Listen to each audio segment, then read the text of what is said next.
It is currently 5:30 on January 6, 2025. I'm calling to order the Middleton School Committee meeting. As a reminder, this meeting is recorded. Would everyone please stand for the Pledge of Allegiance? I pledge allegiance to the flag of the United States of America and to the republic for which it stands, one nation, under God, indivisible, with liberty and justice for all.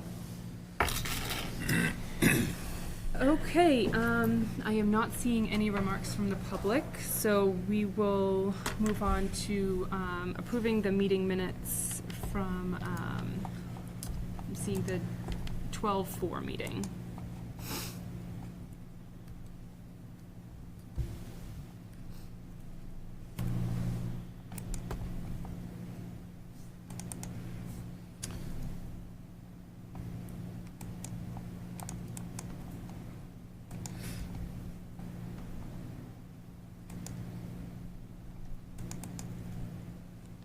I'll make a motion to accept the minutes.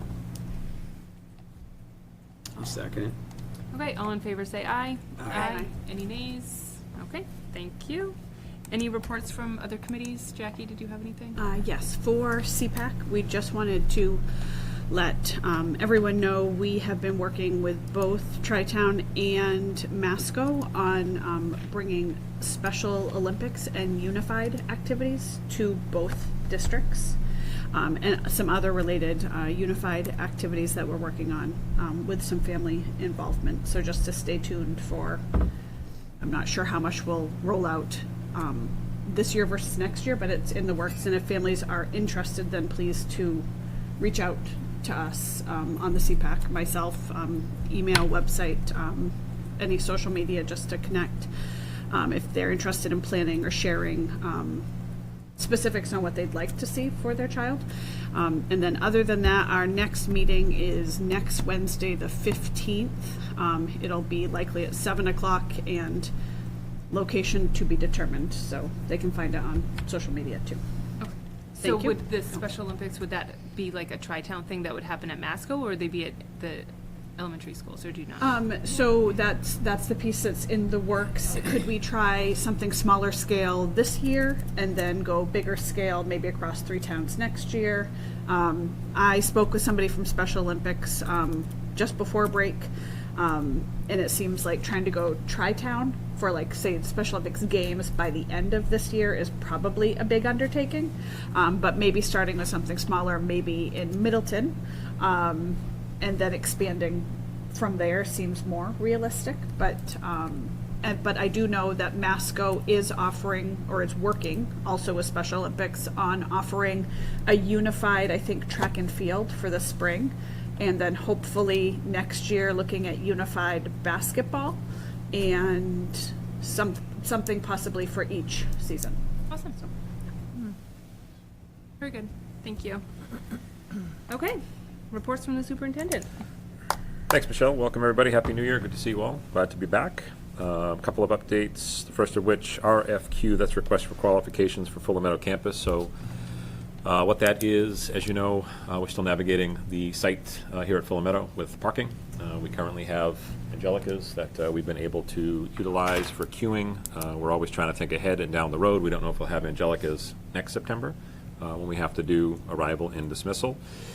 And so just in talking with the town, Steve and I have had some conversation about putting out an RFQ to get a full site plan done. Like, what would it, we had that minor plan done last year, as you remember, to kind of figure out, like, hey, if we take some parking spots and we do this and we do that, can we figure it out? We really need a thorough site analysis of this site. Like, should we build a road all the way around it? Should we move the playground down by the portables and make all that parking, whatever the case may be? So we really need to have a thorough analysis of this site for the long term to figure out what we can do here. And so what we did was we reached out to MSBA because we know that they have a bunch of vendors, and what we want to do is call some of their vendors and say, hey, could you tell us roughly what would an estimate be to do, like a, Steve, what would you call it? Not a site review, but what would they create? So you want to get an idea of what a feasibility study That's would what I was cost, thinking of. Yeah. if that's the next step we want to take. Yeah. So we're trying to get a sense from some vendors what that cost would be, and then Steve and I would be engaging with some of the boards and committees in town to figure out if that's something that we could pursue this year. We don't necessarily have the funds in our budget to pursue something like that. But would there be a willingness among the boards and committees to see if we can navigate something to get that study done? So we can think about longer term. I know, Jen, as we've navigated this, Angelica's has been, a gift that we've been able to do that. But we just don't want to be in a situation where we've got cars queuing on 114. So we'll keep you guys up to date on that as we navigate through that process. But we really think that's the next step, is to have a full feasibility study done of the site to give us really good information on what we can do here if we have the ability to really allow parking and cars to be on site and not in other spots out and around town. So are things with the owners of Angelica's going well currently Yeah, still? we haven't had any problems. They've been great. whatsoever. Yeah. I mean, it was Okay. a seamless transition. Right. It was like we just moved to Right. walk up the road and Right. didn't have any problem. We may have to, remember at the end of last year, they started construction down at the golf course and they carved out a little spot for us and Yeah. we have the cones and all that jazz. As we get towards the end of this year, we may be in that same boat Yeah. where now we have a little tiny piece of the pie over at Angelica's. We're also trying to think if a feasibility study is done, we're not lifting and moving playground equipment next summer. So we're going to need a plan for next summer. We're trying to think short-term and long-term at the same time. So the long-term plan is, how do we redesign the site here to make sure that we don't ever have this issue where we're not trying to figure out where can we go to put cars. And then short-term, we're trying to figure out for next year, if we don't have Angelica's, we can only go so far up 114, we can't head Yeah. into, past the lights and all that jazz for queuing and stuff like that. So it's a short-term and long-term solution that we need to come up with, but in order to do a long-term solution, we need a full feasibility study to happen, so. Keep you guys up to date on that for sure. One of the books I had mentioned early in the year was Anxious Generation. It was just about social media. Great book, if you haven't had a chance to read through it or audiobook it yet. Just really thought-provoking in a lot of different ways. And one of the things they talked about in the book was raising the age for access to social media to 16. That would be a good thing to have happen. It was just interesting. I saw in some article that I was reading, Australia now, as a country, has decided to do that, right? They have decided to make that decision that we are raising the age of social media to 16. So maybe we start to see a little bit of a tipping point here, and others start to follow suit. But just the idea that the brain is more developed then, and a lot of the things that are available to kids on social media are, at ages 12 and 13. And again, I don't know how you police it, because you just have to click a box. Yeah, I'm 12 years old or I'm 16 years old. But at least there's a conversation happening. There's some movement to try to raise the age around access to social media. And I think that would certainly be a positive, as we know some of the impacts that it can have on our kids socially and emotionally. Yeah, I've mentioned it before. I definitely think all parents should read this book. And Christmas just happened. Yeah. Kids got phones for Christmas. Right. Good point.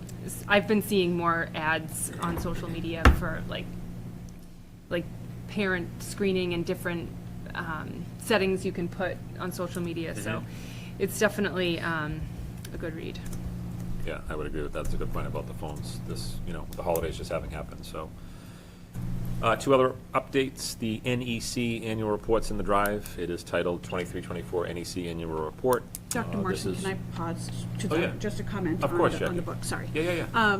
You had mentioned maybe looking to do a community read. I also read it / listened to it on Audible, and it blew my mind.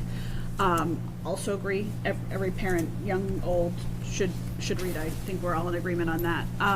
But you had mentioned maybe doing a community read or something more like that. Any more thought? It was Jeff, I think, that had actually mentioned that, doing that at Howe Manning. Okay. He went home sick today, but let me talk to him and see where that stands. I know we had talked about trying to get some staff and parents involved with that type of read. And So that- that's certainly something we could look at. Based on a lot of what he talks about too is the community buy-in. So I think that would be a huge piece. Totally. It is more of a community buy-in Buy-in. because Wait to 8th or whatever that thing Yeah, is. Yeah. exactly. Yeah. Yep. because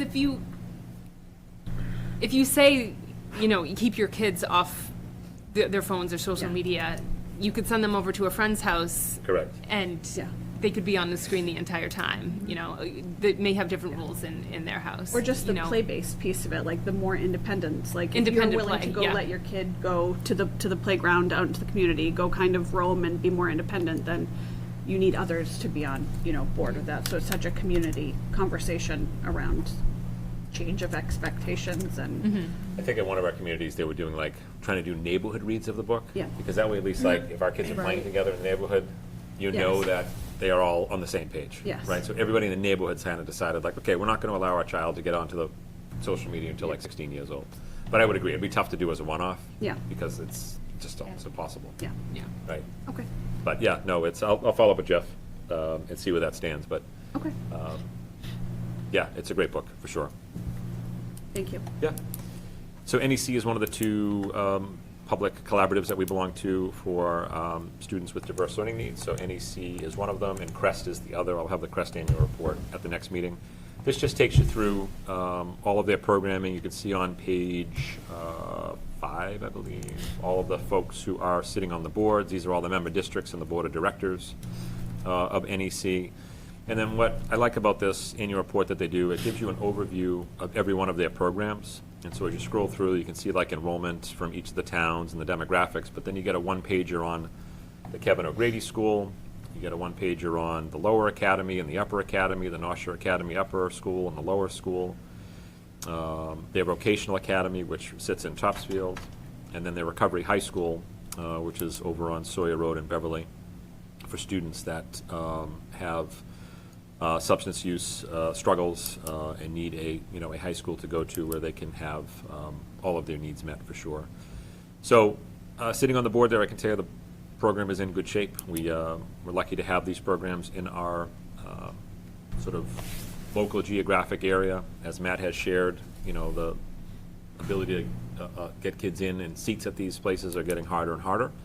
The North Shore, the Superintendent Roundtable is looking at, are there ways that we can create more programming, because we do have kids with diverse learning needs, and we're seeing it all across, our North Shore region, and the ability to access these programs sometimes can become a challenge when the need arises. So we're working that on a number of different levels, but you can also see the daily rates down on pages 21 and 22 in terms of what they charge for tuition compared to some of the privates that are in the area as it relates to students that have severe disabilities or emotional disabilities. And you can see that the reason why we try to go with the consortium and the collaborative is that oftentimes the programming is great, and we can get it at a rate that is more conducive to budgetary needs than some of the other facilities. So a good read if you have a chance. And as I said, I'll have the CREST one for you next week. And then final update from me, just I had on the agenda Fuller Meadow staffing update. The purpose of this agenda item is to share a correspondence I received on January 2nd from Dr. Roberts. That letter in part stated, Dr. Morrison, I'm writing to formally notify you of my intention to retire from my position as principal of Fuller Meadow Elementary School effective June 30th, 2025. Serving as principal of this remarkable school has been one of the most fulfilling experiences of my career. I've enjoyed every minute leading this wonderful school community and working alongside such amazing professionals, dedicated staff, and supportive families. Together we have fostered an environment where students can thrive, and I am immensely proud of all that we have accomplished. I'm confident that the school will continue to flourish, and I will always cherish the memories and relationships formed here. Please feel free to reach out if there is anything I can do to assist during this transition period. So that was a note I got from Jen. And then as an aside, just in regards to Jen and her work and service here in the community, Jen has spent 33 years as an educator and remarkably 26 of those years as a principal, with 10 years off within that time frame to raise kids. I've had the good fortune of working with Jen for 11 of those years, 8 in a previous district and 3 here in Middleton.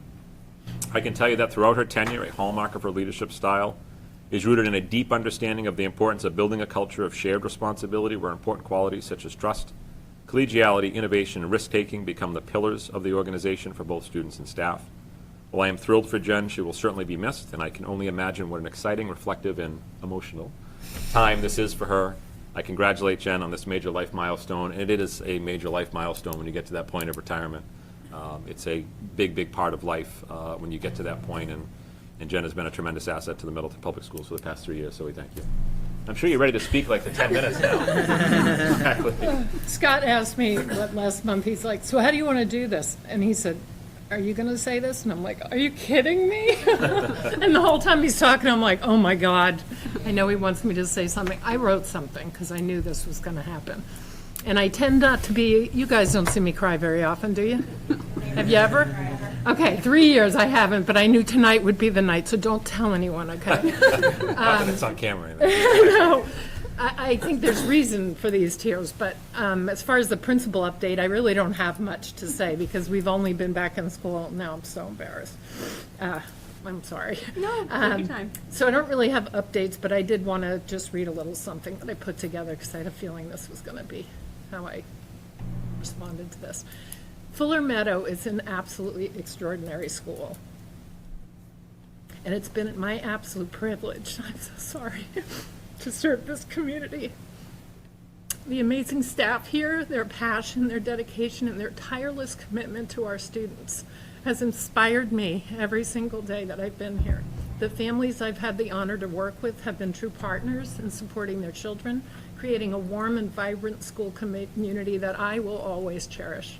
I'm deeply grateful for the support and collaboration of my fellow administrators and the wider community. Together, we've fostered a culture of teamwork, a shared purpose, which has made our work so fulfilling and impactful.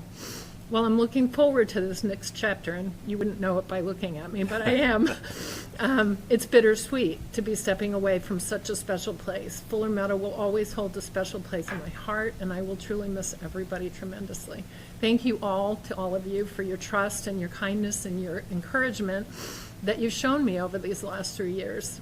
I look forward to supporting the school through the transition and leaving it in the best possible condition.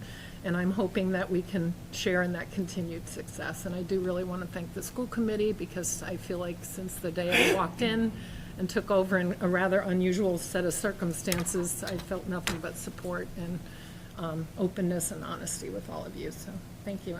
Sorry, my apologies. No, you don't need to apologize. I did have the tissues here just in case, but yeah. Kind of a once-in-a-lifetime event. So. It is weird. You Yeah. only do this once, or at least you think you're going to do it once, but, you Right. know. So, sorry. Thank you, Jen. Yeah, thank you so Thank much. you. You know, we've, My pleasure. I've liked working with you, and, you know, I know you've had a good relationship with the teachers and the Yep. students, and we appreciate everything, and congratulations. I'm happy for you. Well, I'm glad I have 6 more months because it makes it a little more palatable. But I'm not out the door yet, so you're going to have to put up with me for a little bit longer. So thank you. Congratulations. Thank you. Yeah, I think it speaks to Jen's character as well. It's, you know, when you get to that point in life, you know, a birthday becomes a typical retirement date. And, you know, when Jen and I were talking about this, she said, you know, my birthday is sort of like right in the middle of the school year. I would never want to leave the district high and dry. But oftentimes you do have circumstances where someone may leave on a birthday, and then you're doing like an interim search or a tentative search or something like that. So we appreciate Jen too, you know, being willing to run through the finish line, as I like to say, and stay with us all the way through to the end. It was November 23rd, which was a Saturday.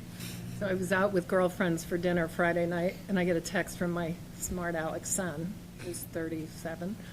Just think, Mom, tonight could have been your last night at work. I was like, dude, really?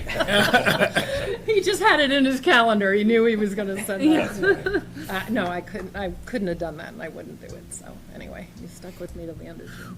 So because we care so much about our school, and clearly Jen as well, and our staff here, I've asked Brian to be here tonight, too, to just talk a little bit about process and how we navigate these kinds of things when we have this. We have a good amount of runway, which is great. So Jen sent an email to her staff today letting them know this news, so it wasn't sort of heard here at school committee. And then process-wise, Brian, do you want to talk a little bit about the work that you and Jen have been doing and how things will unfold over the next couple of months? Sure thing, yep. So on Wednesday of this week, the Fuller Meadow community will get a letter from Dr. Morrison and myself following up from Dr. Roberts' communication with the community to outline kind of the next steps in our plan and our search. So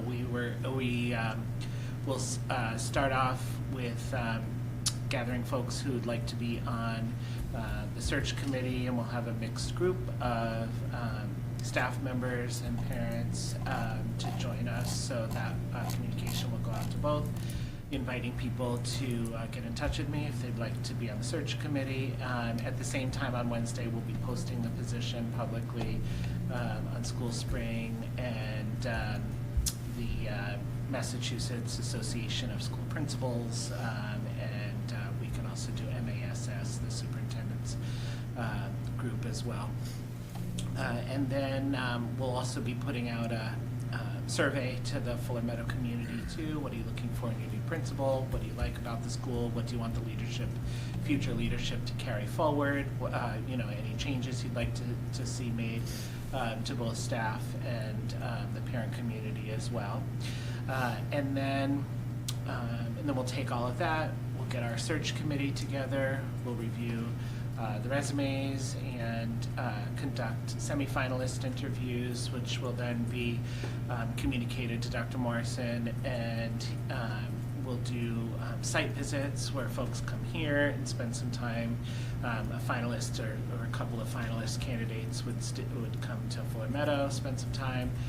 Scott and I would go to their school, get a feeling for what that's like, and then a decision made and communicated to the school committee.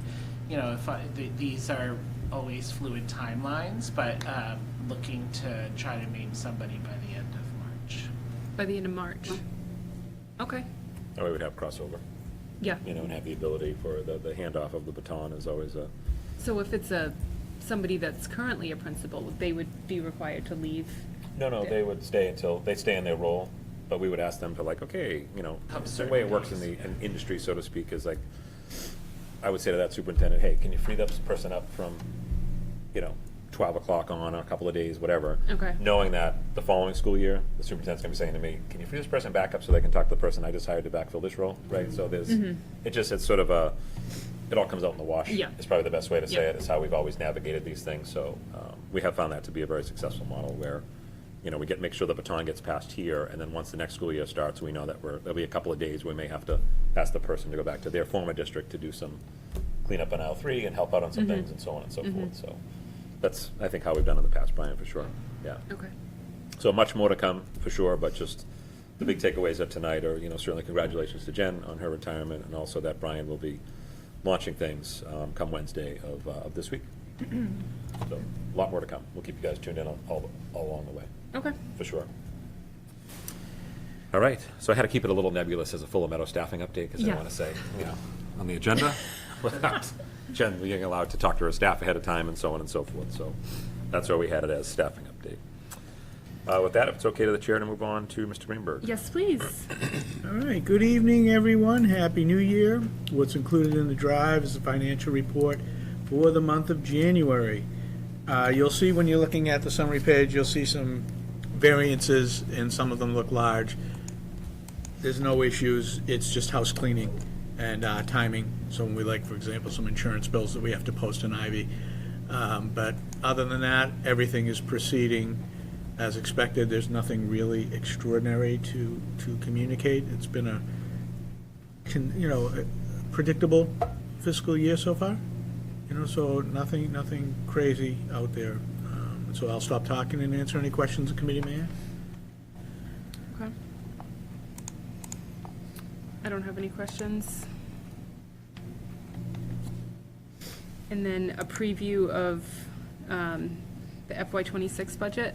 Yes, ma'am. All right. Do you want to share the link? Tell me how you want to. So if you could, Steve, because we also have it down in new business, so maybe, Brian, thanks for coming. You don't want to stay for the budget? Could you, I made a document in the drive, called it Middleton Link. So just while we're continuing through the agenda, Steve, not now, but then just dump that link in there. And then when we get down to budget meeting overview, but just right now, just as a preview, can you just talk about as a summary, like the summary page, sort of what you're seeing right now for the budget? And we still have a long ways to go, but what are some of the early findings that you're seeing?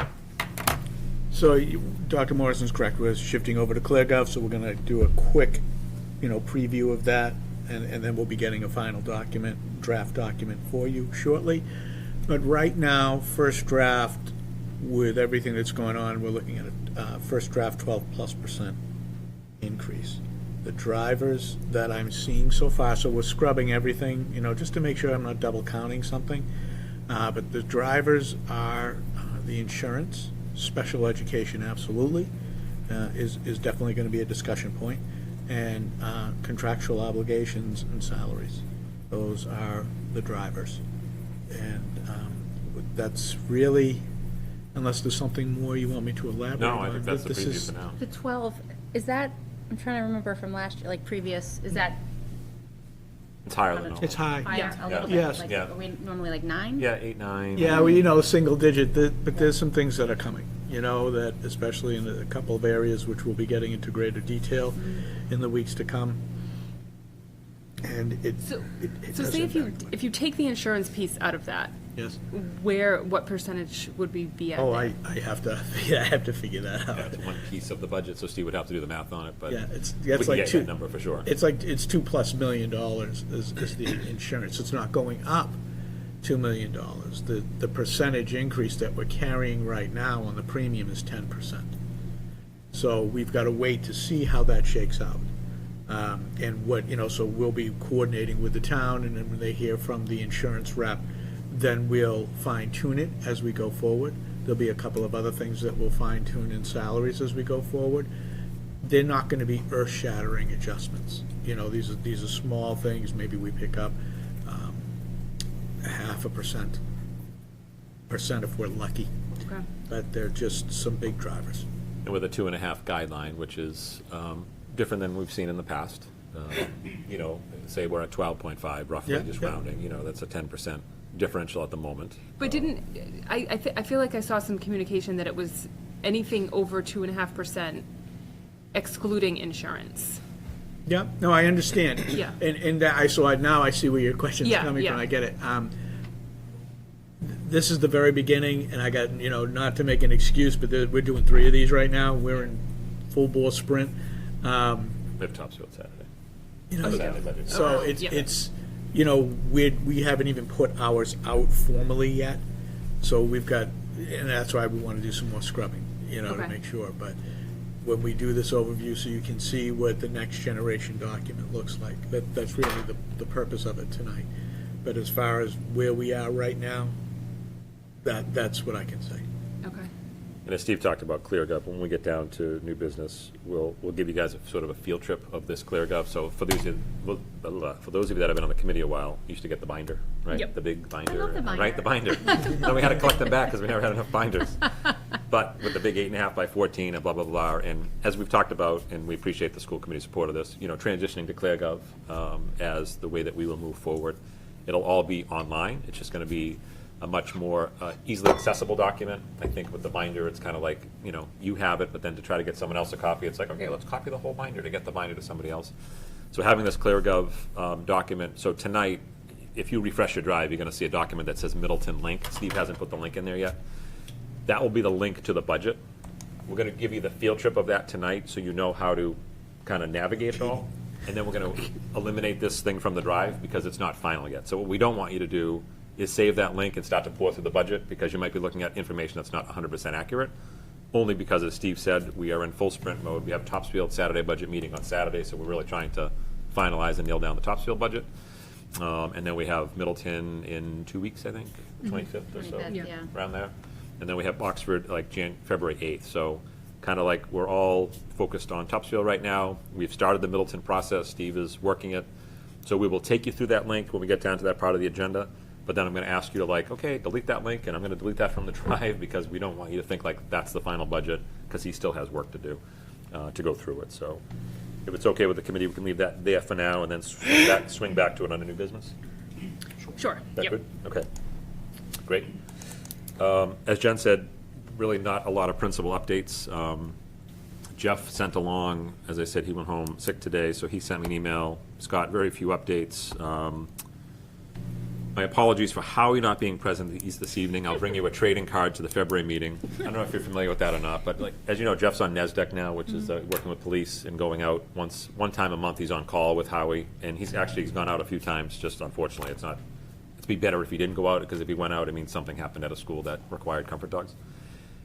But going to those, the police all have trading cards for their dogs, and they were all like, "Jeff, where's your trading card?" He was like, "I don't have a trading card." So he's now made up trading cards for Howie, which are adorable. It's like a baseball card, picture on the front, all his stats on the back, his favorite treat, so on and so forth. So you'll all get a trading card. Howie Manning enrolled one new student at the start of January. Staffing remains stable. Access testing for our ELL students began today and will continue for a couple of weeks. I'm assuming the same at Fuller for We're that. getting started. Yeah. And then January benchmark assessments began today as well, and we'll run through the rest of the week. Data meetings will be next Wednesday and Thursday, and I'm assuming In a couple of weeks. similar at Fuller as well. But to Jen's point, it's been like 15 school days since our Right. last meeting, so there's not a ton to No, it really isn't. catch up on. Bless you. Yeah, Catch up on from the schools, so yeah. kind of lighter on the principal reports. That's okay. One question I had, has, registration started for kindergarten? It has, okay. Yes. Yep. So they're rolling in? Yeah, they trickle. Okay. Okay, And we'll do NASDAQ tonight as well, to kind of give a Yep. sense of all that fun. okay. Yep. All right. New business, I'm not seeing any gifts or grants, correct. and then NESDEC. Great. All right, so guys, in the drive, you'll see a NASDAQ info folder. If you could click on that. There's 2 documents in there, a PDF, which is the full NASDAQ report for you to kind of use as reference material and read at your leisure. I ask that you click on the PowerPoint-looking one that says NASDAQ M in parentheses. So if you can click on that, give everybody a minute to get in there. This is the slide deck I put together, which tries to make that PDF a little bit easier to read and understand. So just give folks a second to double-click on that one. Again, Sorry, it's, what is it called? It's NASDAQ in the drive? NASDAQ folder, Natasha. NASDAQ info. Do you see that folder? Oh, it's up at the top in the middle. Yeah. Metro I don't see it either. What are we doing wrong? Do you have the email from Michelle that has Oh, the yeah. link? That's right in there. didn't see it in that This is what it looks There's 2 of them, Yeah, there's a Oh, yeah. PDF. and that's the one we should open. The PowerPoint's the other one, the one that says NASDAQ M. Okay. Did you find it, Natasha? I did, yeah, Okay. thank you. So the PDF is all the background. And Joe, you good? like.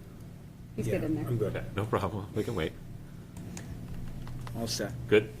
So the PDF is for you guys to, that's like the whole thing we get from NASDAQ. And then what I try to do is pull out the real important stuff and put it in a PowerPoint to make it a little bit easier to read. So if you can click on the one that reads NASDAQ M. And then the first slide is just the cover slide. The second slide, slide 2. This is the summary from NASDAQ, and I put a little red box on the bottom of that one that says the NASDAQ enrollment projection fell within 4 students of the K-6 total. 676 students were projected, and we had actually 672 enrolled, so they did a pretty good job for this year. Birth rates remain stable, and then what they're predicting is over the next 3 years, grades K enrollment are projected to increase by 19 students, and then that's over the next 3 years. And grades 3 to 6, I think it's supposed to say K to 2. Grades K to 2 are supposed to increase by 19, and 3 to 6 are projected to decrease by 14, which means relatively stable. If you click on slide 3, this is the past 10 years, so we're going to do a 10-year look back and then a 10-year projection. So the past 10 years, if you go back to 14-15, we had 693, and then you can kind of see the pattern there. Pretty stable between 600 and 700 has always been sort of our range that we have been in. Slide 4 is the next 10 years, 24, 25 to 34, 35. And again, you're still in that same band of in between 600 and 700, very, very steady enrollment for sure. Some ups, some downs, but I would say we're not seeing a massive increase and we're not seeing a massive decrease. Lots of districts are seeing, I would say, massive decreases in enrollment. We are not one of them. Slide 5. It's the exact same slide as 4. I just want to orient you towards this. So look at the title, 24, 25, 10-year projections versus the projection they made in 23, 24. So basically, this slide is an exact replica of slide 4, which is the next 10 years.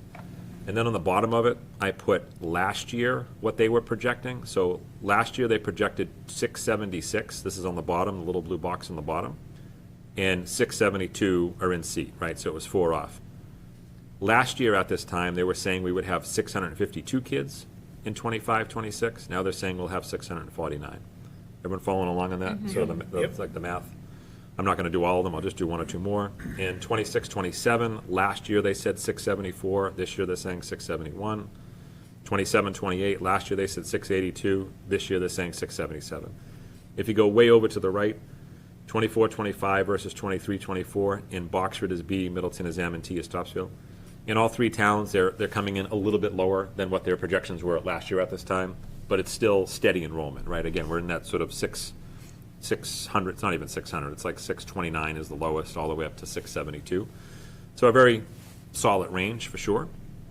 If you go to slide 6, that shows you the line, which is a great line graph. It shows you that it has been steady. We've had some typical ups and downs over the years, but this is 14, 15, all the way out to 34, 35.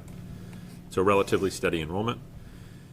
If you go to slide 7, this is what's the birth to kindergarten relationship. So the line, the dark green line is the births, and then this is who actually rolled into kindergarten. And you can see some years we've been tight, other years there's been a spike. Past couple of years it's been pretty consistent. So how many kids in town were born versus how many moved in for kindergarten. Slide 8 is a very busy slide, so let me orient you towards this. The big box up top with a whole bunch of numbers in it, that's basically a text or a table version of the graph you just saw. It's like, here's what we think is going to happen over the course of the next 10 years, and they give it to you by grade level. And then there's this thing called the projected percentage change, where you see that red arrow. I then sort of blew that up so it was a little bit easier to read and bigger. So what they're projecting is that between this year and next year, we'll be down 23 students, so we probably have some 6th grade outage versus kindergarten inage. I know that's not a word. And then 26, 27, up 22, 27, 28, up 6, 28, 29, down 27, and then follow along, down 16, up 1, up 17, up 13, up 23, down 23, down 13, for a net change over the course of the next 10 years of 43 students, which is really nothing when you divide by 7 grade levels, right? K to 6. That's really not a lot of change. So then if you go to the next slide, I gave you last year's version of that versus this year's version of that. And basically all this tells you is that any forecasting out 10 years is really not worth a whole hill of beans, because last year they were saying 10 years from now we'd be up 20 kids. This year they're saying 10 years from now we'll be down 43 kids. After you get past like 2 or 3 years, it's really hard to predict exactly what's going to happen. They are literally just making their best guess. And so if you could then now just go to the PDF document for 1 minute, so come out of that PowerPoint that I just shared with you. This is a 14-page PDF document. You're going to see a lot of the same stuff that I put in there. The slide I want you to go to is on the PDF 13. It's very interesting. It shows you the enrollment trends, and this is what I mean by how in our 3 towns we have been very steady. We're not seeing declining enrollment, but in the United States, from 22 to 31, they're projecting that enrollment in all public schools will be down 5%. In Connecticut, 9%. In Maine, 6.3%. In Mass, 7.2%. New Hampshire, 7.3%. So it's down, right? All the enrollment's down across the board. Again, I think we've been and have been and continue to be very steady across all 3 of our towns in terms of enrollment. The projections may be down, but our enrollment's not down. Does that make sense? Like they're projecting less, but we've had a pretty straight line for the past 10 years, and looks like the same for 10 years following. So I know that's a ton of info for those that are newer to the committee. It's a lot to digest for sure, but I think the big things are, the takeaway is enrollment looks to be steady. I mean, that's sort of like the headline of this PowerPoint, is that enrollment looks to be steady. And let's just go back to that one. Actually, go back to the busy slide for a minute. Let's look at that one real quick. And I'll try to read it to you because I know it's super tiny. So Jen, they are projecting for 25, 26, 77 kindergartners. How many do we have this year? I'm doing the math in my head. 15 times 5. What's that? 75. Yeah, so they projected 77, so we had 75. So that's the number we want to watch, right? So now we know, like, okay, NASDAQ is saying 77. Every meeting between now and June, we're going to be turning to Jen and saying, how many kids in kindergarten have enrolled? And we'll get that number. And that will help drive, a lot of the discussion that we have around budget as well, because the kindergarten number is always the biggest variable for sure. So. Can I just make a comment on that? Make I was many, talking sure. to somebody else earlier today, a different school committee member in another town. Just saying that, especially with the discussions that we've been having about some of the incoming students, the move-ins, Yep. that even if the numbers stay consistent, that doesn't necessarily reflect the staffing need. Great point, Jack. Because we've been getting a lot of, whether it's the move-ins, and maybe that's kindergarten, maybe it's not, but a lot of high intensity needs. So student numbers may stay the same, but need may fluctuate significantly. That is a very well said statement, and I hope you repeat that at every meeting between now and June, because that is a crucial piece of this puzzle. It is so crucial, and it was mentioned at another meeting as well, and I hope it's mentioned in the 3rd meeting that we have. But it is so crucial. The acuity and the needs of our kids have changed greatly. So just because we have 650 and maybe we go to 630, Yeah. you'll still see high staffing needs, because the acuity of the needs of the kids are higher, right? So just because there aren't lower numbers of kids means that staffing would necessarily go down. Right. So that's a great point, and one to be made repeatedly, for sure. Yeah, thank you for that. Other questions or thoughts or feedback? I know it's a ton of info, but Yeah, again. no, it's interesting to look at. It is. That 77 number is the number we all just need to put in our head and see, like, is there a deadline? I know it's rolling, but did you kind of say to people, get us to? You know, we try, but it doesn't necessarily work. No. You know, because Public people school. come in when they come in. Some don't read most of this, and then they show up, and so Right. it just sort of trickles. But I can keep you posted each month. Yeah, if you can keep that in the report. Yep. Is preschool fully enrolled? I know it was when my kids were there, but. At Howe Manning? At Howe Manning, yeah. Yeah, I mean, the math for that one, Jeff. Yeah, I mean, it is currently. It is currently, I yeah. don't know. I have to check in with Mike about the lottery and where we're at with the numbers for next year. If No, you're but I asking was about just, next if year, currently, it's currently, like there's no room. it's currently enrolled for tuition-paying students, and we Okay. always make sure we have a couple hold slots for students who have needs that Okay. might require it. Yep. So we always hold out a couple spots for tuition-paying, yes. Okay. Okay, All right. all right, back to the budget. All right, field trip time. So if you can click on the document that says Middleton link. Give everybody a minute to get in there. You may have to refresh your drive, because I just created that document, so Steve could dump the link in there. So you have to do a drive refresh. Oh, do we have to sign in? Is that what's happening with you guys? Yeah. Yeah, I'm Oh. asking, being asked to. All right, let me create try it a- again, I'm sorry. Hold on one second. I'm gonna It delete, worked with me, it just, I'm gonna delete that one out of there. yeah, all right, give me a second. That's strange.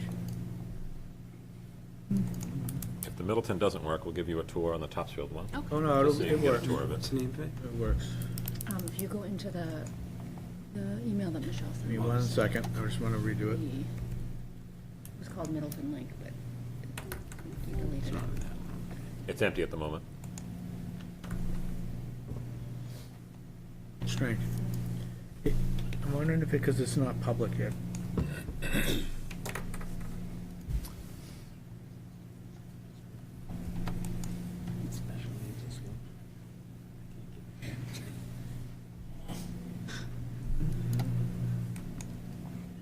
Put that in the budget. All right, let's do this again. You want me to dump the Topsfield link in for the field trip? No. The Middleton link. But it should be empty. I think Scott deleted it. But now it's just a blank. Okay, that's that. It's just a cursor. Okay, so I did that, posted it as a link. Why isn't it? While Steve's doing that, I will say, well, thank you guys in advance for your patience as we go through this year, because it's a new process to us. The ClearGov. Okay, let's see. All right, there should be, if you refresh your drive, or you might see a new link in there now. Yep. No, you still got to log in, Steve. Yeah. I don't know why. So I'm going to dump Topsfield in, because the whole point is just a field trip tonight. Yeah, you yeah, guys but didn't it's see the like Topsfield mine. link? I put it in, and there it is. Oh. I'm thinking it's because it's got to be public. All right, so this is going to be Topsfield, but if you click on the link that's in there now, That opens. Okay. so Yeah, it's good. just pretend that this says Full Meadow and Howe Manning, but it's the Topsfield link. Okay. So Steve, if you can just kind of walk everybody through how to access, how to read, the minimizing, the maximizing, and all that fun stuff. Sure. So, when we're looking at this document, you'll see there's a menu on the left. All right, and it says cover, introduction, district goals, objectives, so those are the main areas of the budget, okay? And so, when you open this up, the first thing you're gonna see is the cover page. And as we go through it, you'll see that this is a dynamic document, so as you're moving your cursor around, especially in charts and graphs, information starts to pop up, so it helps you cull things out. And so what I'm gonna ask you to do is on the upper left-hand side, you see an arrow that points all the way to the left. So I want you to do that so that it makes the screen bigger, okay? And so as you scroll down, this is Hold the. on 1 second, did that work for everybody? Okay. All right, so this is, and you can do this any way you want, but would be the cover page. And then what'll happen is you see that there's another arrow a little further down, and that advances it to the next page. So if you click on that, it'll bring you to the introduction. And again, this is Topsfield's introduction. All right, so as you're going through, same thing, give you an overview of the budget. And then as we go to the next page, you'll see that it'll have the vision statement, the Tri-Town pillars, and the Middleton School Committee goals. After that, we start to get into the budget itself. So we're doing that overview and understanding the budget process, so we talk through those pieces, and then we continue on to the next page. In the next page, you'll start to look at some of the charts, and you'll see first is the applied income piece. And if you take your cursor and you scroll over either of the charts, you'll see that you can isolate or highlight certain portions of it, whether you're doing it in the pie chart itself or you're off on the side with the descriptions. So if you want to cull out any of those pieces in the chart, you're able to do that. So what's good about this is, compared to the Excel document, it's a more dynamic document. All right? And so that's the revenue page. And then we scroll to the next page, and now we're in, again, the budget overview. Start talking about the specifics of the budget, and you will see a couple of charts there. Again, pie chart that breaks down the proposed FY26 budget by the cost categories that we work with. The 9 cost categories being salary, supplies, professional development, in-district special education, facilities, utilities, insurance, out-of-district special education, and transportation. So all of those things you'll see on the left side in that pie chart, and then we do a 5-year comparison over the years, as you can watch those specific areas of the budget, the growth in those specific areas of the budget. As we scroll down, we start to talk about budget challenges. It's, economically, it's unlimited wants versus limited resources, something that we're always working through. And when we look at this guideline, and it's something that's possible that could be a consistent challenge in the future, you want to get an idea of what kind of forecast you could be facing. And if we say that a budget takes 4 to 6% just for level service,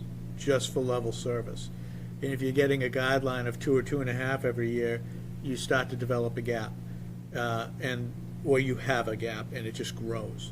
So this is where the community has to determine what kind of service they want for their children. So that's what this demonstrates here over a 5-year period. It's a 5-year forecasted model, breaking it down by those 9 cost categories. And then if you scroll down a little more, we have another chart that shows what the forecasted budget is versus a 2% guideline year over year. Now, I'm not saying that's going to happen, but it's to demonstrate that here you develop a very large spending gap in a very short period of time, and how do you address that? So that's something we'll talk in greater detail at our Saturday meeting. But the idea being that just level service is always 4 to 6%. Yes. And again, if we're looking at just Topsfield here, a 2% guideline versus 5%, if you pick a middle number, Yep. you can see that gap. Right, and we talk about level service, that's, another way of saying it is, everything is the exact same. It only takes one lead, and then your numbers, and it is still level service, but it's become even more expensive. If we go to the next page, just going to grab my cursor there, go to the next page, we'll have a piece where we're showing reoccurring requests that are not funded in the budget, so we'll probably talk about the failed override and those requests that were in the failed override that are probably reoccurring, plus other things that the principals will be communicating. So, question for you, Steve. Had the override passed last year, Yeah. what sort of gap would there be right now? Good question. I think you'd still be in the same boat. You're in the same boat because of those 3 areas right now. All right, so again, insurance premium, 10+%. So we're carrying 10% on the premium, but then you have to take into consideration shifts in enrollment. So now that we have the most current enrollment, you're factoring that in. you're looking at special education, and it's not to, blame one area of the budget, that's going up a great deal. And it's not because the numbers, there's more students, it's just the needs are very expensive. I think a lot of the budgetary items last year were wants. They weren't things that, they were wants, they weren't like things we were really running on. That's correct, and Growth so items. when it didn't, when the budget override did not pass, Yeah. it didn't hurt us from that delivery perspective. So going back to Michelle's question, that if those things were in the budget, those percentages would still be there, that we're still looking at that. You're in a negotiation year, and we're not gonna need to go into that a great deal. We have money, I know, with the special needs education. Yes. A portion of it with money set aside too, Yeah. to cover some of those items, right? Well, when we talk about that, that's a discussion we'll have with the finance committee. So the Special Education Reserve Fund is a fund for emergencies. The stabilization fund was to smooth out peaks and valleys, exactly what you're referring to. Yeah. So this is gonna be something that will probably, definitely be a point of discussion with the finance committee Yeah. to see if they will want to put that into play, because this could be a peak year. This is probably one of the higher peaks we've When was seen. when was the last time we went to the stabilization fund? It's a Did couple they years use it ago. a year or two ago? Yeah. A little bit, not. A couple of not years ago, A Natasha. little bit, but Okay. this is something that, I mean, it's, the way this looks right now, this is exactly what it was designed for. Okay. Yeah. You know, but sit down with the finance committee and get their advice, and then go from there. It has the potential to be a one-year spike. Right. And, as Matt has talked about, and we'll get into this much more when we do the budget, but as you know, we get circuit breaker reimbursement, right? But it's it's a always year. a The year year later. later, Right. yeah. So we're facing something where we might have peak cost, and then next year, Have a diminished when cost. it flattens, We'll have the you money. now have all the circuit breaker money. Got it. Almost like an artificially high circuit breaker amount, because it's for the year previous. Sure. So it's an odd little dynamic. Does that carry? Yeah. So it'd be interesting to see how that navigates, but this will be, I think, a definite conversation with FinCom for sure. Yes. Going to the next page is where we'll have, this is where things will look familiar. We'll have the budget summary by those cost categories. And then what we'll have is every budget line right below it. You'll see it'll be called proposed budget details. So every budget expenditure line, and they'll be sorted by the cost categories, all the salaries, all supplies, all professional development. And we'll be going through all of those lines like we have in the past, except by category, not necessarily by school. We'll ask principals and department heads to highlight areas of the budget within this that, are important or are changes or need to be brought to the school committee's attention. But for the most part, this budget, there's nothing extraordinary about it. And there's two scroll bars there. There's like the outer scroll bar, which is for the whole page, and then that inner white scroll bar is like, you can see all the cost categories that Steve just talked about. Right, it keeps you, it It keeps going. keeps the frame frozen, and then you're able to scroll down through each of the lines. So if you look at go back to the top of that one, see where it says percent difference, so Topsfield's sitting at 8.88. Yes, That'll be a 12 number. Yes. When we get to the Middleton one. yes. Yeah, Is it different that, I think you just said, that where before we broke out Manning and Fuller Meadow, here it's all it's all one.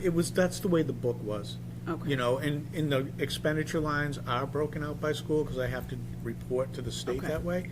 It's just the way that when we put it together, moving over to ClearGov. I mean, if I put the account numbers in there, it just takes up more space, so now it's even harder Okay. to see.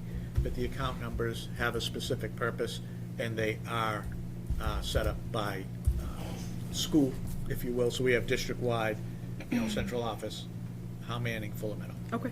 All right, so nothing's changed there, they're still broken out that way. It's Okay. just the way that it's presented here. Okay. All right? But it's 12.45 right now. And then the last arrow over, Steve, is appendices. Yeah, last arrow will be appendices. Oh, no, staffing. Yeah, so staffing, we'll have a simple staffing chart to show what we have for both schools. And we'll just reconcile one more time with the building principals, especially on special education aides. They're always, it is always a moving target, special education aides. And then we'll have that piece of information for you. And the last piece will be the appendices, and there will be a link for the Fuller Meadow appendices and a link for the Howe Manning appendices. And so that when the reference points will be in the budget detail docs, you'll see Appendix C, so on and so forth. So when you're looking at some of those consumable lines and you want to know how many pencils there are, so on and so forth, that's the purpose of the appendices. And that will be the budget book, and that is what will go to the school committee, plus a couple of other documents that are designed just for the school committee. And then after that, we'll put it out to the public. Okay, It's a little bit different. yeah, Much easier to navigate. I think so. yeah, too. I think It so. will be, it think will so. be, it will Yeah. be, and it's a matter of getting used to it. I'm really happy with it so far, and it would be really good for the future. Well, what's nice too is Middleton, the town, is using ClearGov, so now is the Yes. school department, and then, from what I understand, Boxford is now using it. And so it'd be interesting if Topsfield decides to go there, but it's nice that it's all sort of aligning in that regard. Is it easier to make sure that you don't have like duplicates in there? Are you saying I've had duplicates? I think it may have happened. Maybe once or twice. Huh? What? What? Very sensitive,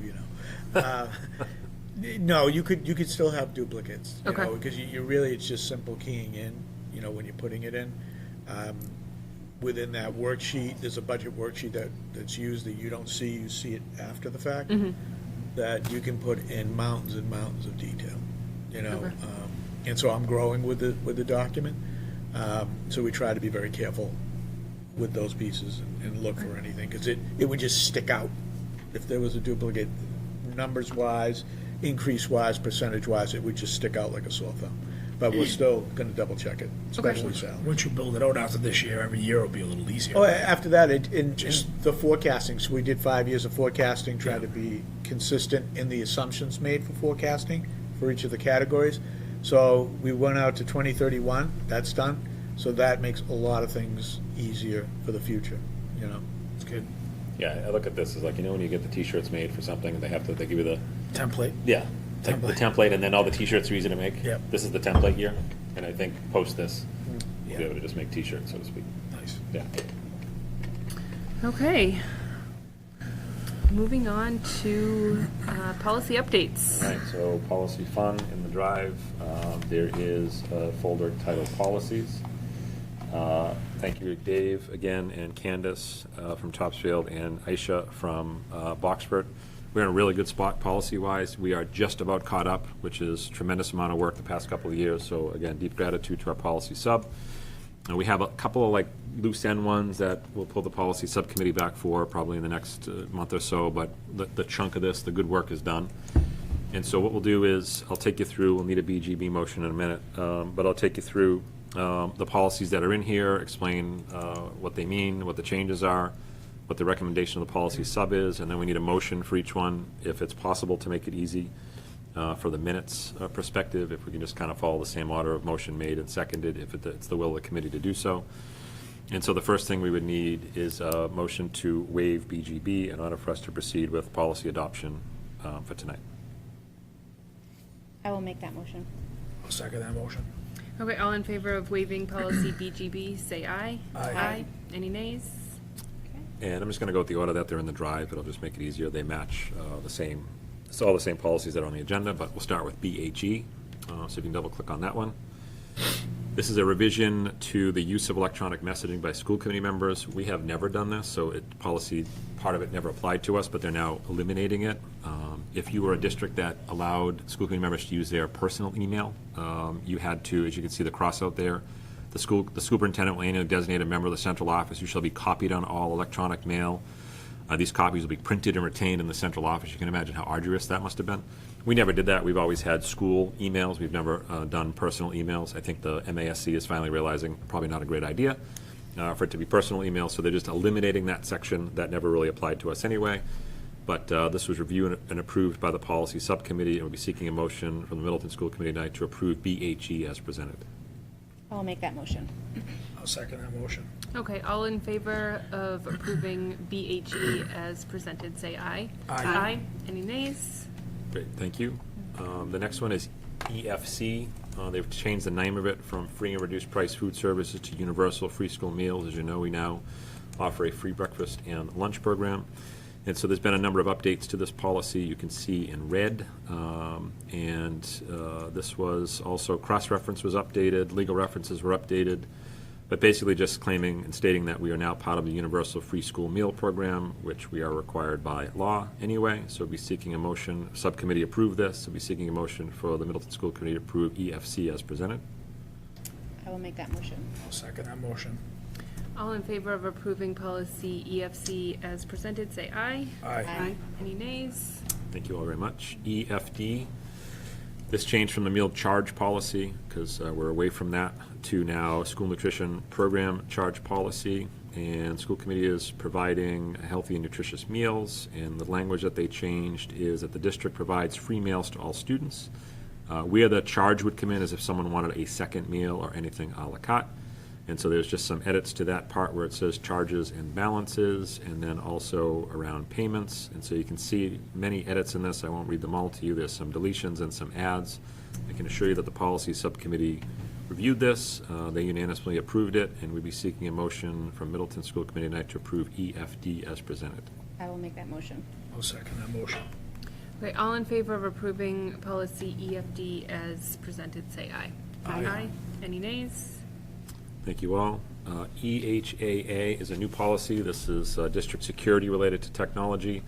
Julie Kelly has presented on this to local committees and the TQ committee a number of times, that we will make sure that data and information must be protected from authorized use. The committee directs the superintendent to develop and maintain effective district data procedures for the protection of sensitive district information. Julie and her team have done a great job with this. The subcommittee agreed to adopt EHAA. Be seeking a motion to approve EHAA as presented. I will make that motion. I'll second that motion. Okay, all in favor of adopting policy EHAA, say aye. Aye. Any Thank you all. nays? Oops, sorry, Michelle. Oh, Thank you. yep. EHB, this is another new policy from MASC, your organization. School committee recognizes that every district record is presumed to be public. We're responsible for these under the public records law. Electronic messages may be considered. As such, district employees will be given email addresses. So you can tell this was in sort of response to that other one. Like now they're saying you have to have a district email address. So policy subcommittee reviewed and approved. Be seeking a motion to approve EHB as presented. I'll make that motion. I'll second that motion. Okay, all in favor of adopting policy EHB, say aye. Aye. Aye. Any nays? Thank you all very much. GBEE, this is another a new policy, personnel use of technology. School committee recognizes tech is an important part of preparing students for adult life. Employees shall use digital resources responsibly. I'm just kind of summarizing this policy. Staff is required to use their school-issued accounts for all communications with any students. Any online activities would not be considered appropriate in the classroom, should not be conducted online. Teams or classes, faculty advisors and coaches, that would be more high schoolish. But basically just making sure that everyone is following the rules of being online and following our acceptable use policies. So review and approved by the subcommittee. Be seeking a motion to approve GBEE as presented. I will make that motion. I'll second that motion. Okay, all in favor of adopting policy GBEE, say aye. Aye. Any nays? IJND, access to digital resources. They have greatly edited this policy down. It's actually quite short if you look at it now. They've parked some of this stuff in other policies, so now this policy is just very simply 3 sentences long, which you can read there, and they have eliminated a lot of the other language and parked it in other spots. This has been reviewed by the policy subcommittee and recommended for approval to the Middleton School Committee as presented, IJND. I will make that motion. I'll second that motion. Okay, all in favor of approving policy IJND as presented, say aye. Aye. Aye. IJNDB, they changed the title from Empowered Digital Use Policy to Use of Technology Instruction. School committee recognizes the need for students to be prepared to contribute and excel in a connected global world, and so the purpose is still there, and they've basically just left the purpose, and that students shall use digital resources in a responsible, effective, ethical, and legal manner. The availability pieces are parked in other spots in other policies. So approved by the policy sub and seeking a motion to approve IJNDB as presented. I will I will make that motion. I'll second that motion. Okay, all in favor of approving policy IJNDB as presented, say aye. Aye. All right, IJNDC, it's gone from internet publication to acceptable use of digital resources. You can see they've eliminated a bunch at the top.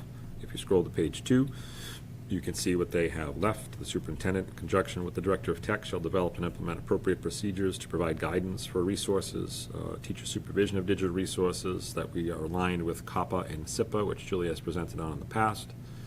And so reviewed and approved by the policy sub, and seeking a motion from Middleton School Committee for I, J, and DC to be approved as presented. I will make that motion. I'll second that motion. Okay, all in favor of approving policy IJNDC as presented, say aye. Aye. Any nays? Excellent. Next one is JICJ. This is a new policy from MASC, student use of technology in schools. This is talking about students need to sign an acceptable use form or digital use form, and that students will use all of the digital work in an ethical and efficient manner and responsible manner. Failure to abide can be met with consequences, and so the review and approved by the subcommittee, and seeking approval and a motion for JICJ to be accepted as presented. So, question, so the students will be asked to sign something? The students in the handbook, yeah, I believe that's how we have to do it now, with this new policy. Okay, Yeah, along with parents, obviously, we would have parents sign it. okay. Yeah. Has that been happening? I feel like I'm remembering signing some, maybe it wasn't here, but I You feel have, like. this is now with this policy, it'll be, I Yes. think, the students sign it Okay. and mom and dad sign it. Okay. Yeah, So it was starting with kindergarten? yeah, yeah. We'll work on penmanship, very, very early age. This will be the first shot I at will penmanship. say, when my kids have to sign something in cursive, it's very stressful. So we'll be seeking a motion to approve JICJ Yeah, as presented. Make that motion. I'll second that Okay, motion. all in favor of adopting policy JICJ, say aye. Aye. Aye. Any nays? Okay. And KDC is the next one, community use of resources. On the recommendation of the superintendent with the director of tech, the district will determine when and which computer equipment, including the internet, would be available to the community. And so if you've ever tried to log on, we have a splash page that says, you're going onto the network, we need you to make sure that you behave. Otherwise, you'll not be able to get onto the network again. So we do all those things now. This policy speaks to that. So approved by the policy sub, looking for a motion to approve KDC as presented. I will make that motion. I'll second that motion. Okay, all in favor of adopting policy KDC, say aye. Aye. KDCB is the next and I believe final one for tonight. This is also a new policy, district website and social media. The committee wishes to ensure accurate delivery of information, so we have a website, as we know. Any social media accounts authorized by the superintendent, we would make sure that any communication would be turned off. It's a one-way delivery system of information, and then a high priority is placed on platforms being accessible and frequently updated, and so on and so forth. So reviewed by the policy sub, seeking a motion to approve KDCB as presented. I will make that motion. I'll second that motion. Okay, all in favor of adopting policy KDCB, say aye. Aye. Any nays? Okay, very good. I think that was it. That is it, yeah. Okay. I'm not seeing a correspondence folder, or, so, did everyone have a chance to sign the bills and payroll? Yeah, I did. Sorry. Now that they're all soaking wet. I will make a motion to approve the bills and payroll as presented. I'll second that motion. Okay, all in favor say aye. Aye. Any nays? Okay, so we have an executive session scheduled, so I'll make a motion to move into executive session pursuant to MGL Chapter 30, Section A, 38, Section 21A3. Section 21A3, to Yep. discuss strategy with respect to collective bargaining if an open meeting may have detrimental effect on the bargaining position and then my agenda cut off. I'll second that motion. And the chair so declares. So do you declare that? In the declare, so declares. Yes, I declare. Okay. I'll second that motion. Okay, so Jackie, do you want to move? Yes? Yes. Okay. Joe? Yes. Natasha? Yes. Dave? Yes. Michelle, aye. Great. We have Paul in a minute. Thank you. Thank you, guys.